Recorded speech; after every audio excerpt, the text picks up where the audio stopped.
Shalom Bapak Ibu Saudara, saat ini kita akan bersama merenungkan satu bagian firman Tuhan dari 1 Samuel 17 sampai 18. Saya akan membacakan beberapa bagian yang boleh kita perhatikan bersama. Dari 1 Samuel 17 ayat 34 sampai 37, kata Daud kepada Saul, "Hambamu ini biasa mengembalakan kambing domba ayahnya. Setiap kali singa atau beruang datang menerkam seekor domba dari kawanannya, aku mengejarnya, memukulnya, dan melepaskan domba itu dari mulutnya. Ketika ia menyerangku, aku mencengkram janggutnya lalu memukulnya sampai mati. Hambamu ini telah membunuh singa maupun beruang. Orang Filistin yang tak bersunat itu akan sama seperti salah seekor binatang itu, karena ia telah menghina pasukan Allah yang hidup," kata Daud lagi. "Tuhan yang telah melepaskan aku dari cakar singa dan cakar beruang, akan melepaskan aku dari tangan orang Filistin itu."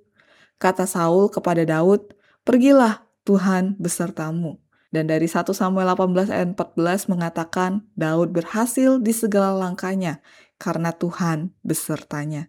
Saudara, kalau baca dua pasal ini, coba siapa yang tidak tahu kisah Daud dan Goliat? Apalagi buat setiap kita yang dari kecilnya ikut sekolah minggu. Rasanya ini peperangan yang fantastik. Anak kecil lawan raksasa.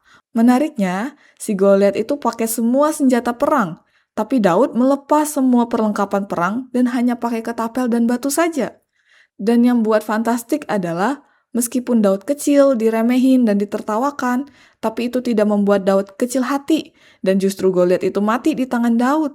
Dan simpelnya dalam peperangannya, Daud hanya berserah pada Tuhan, karena Daud tahu saat ia menggembalakan domba berhadapan dengan mara bahaya, Tuhan selalu menjaganya.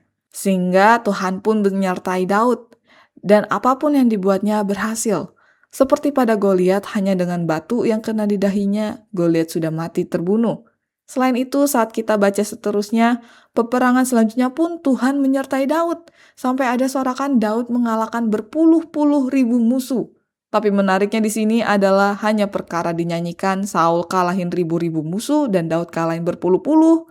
Kita bisa melihat betapa lemahnya manusia sehingga mudah jatuh dalam dosa itu. Semenjak saat itu pun Saul menganggap Daud itu musuh, bukan rekan lagi. Saul sampai menggunakan 1001 cara untuk menyingkirkan Daud. Dari main politik dengan menikahkan ke anaknya, lalu berpikir sampai sengaja kasih Daud itu mati di medan perang.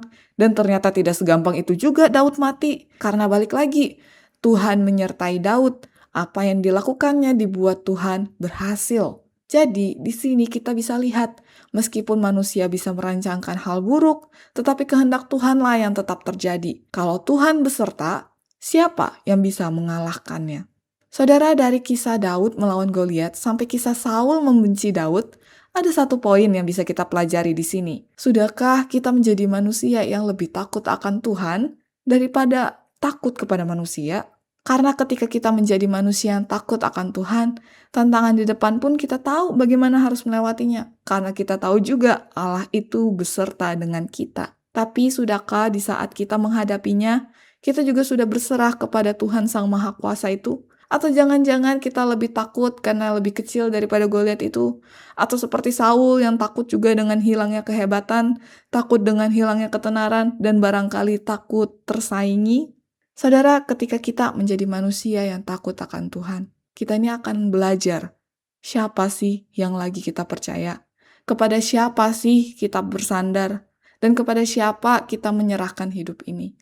Tentu saja berkali-kali Alkitab katakan Tuhan beserta Daud, karena Daud tahu siapa yang dia percaya dan kepada siapa dia harus takut. Dan Daud tahu setiap peperangan itu Tuhanlah yang berperang bagi Daud. Sehingga saat kita baca Alkitab ini, kita tidak menemukan sedikit pun Daud membanggakan dirinya atas keberhasilan perang yang dilaluinya. Tapi yang dia ingat, Tuhan beserta dalam setiap perangnya.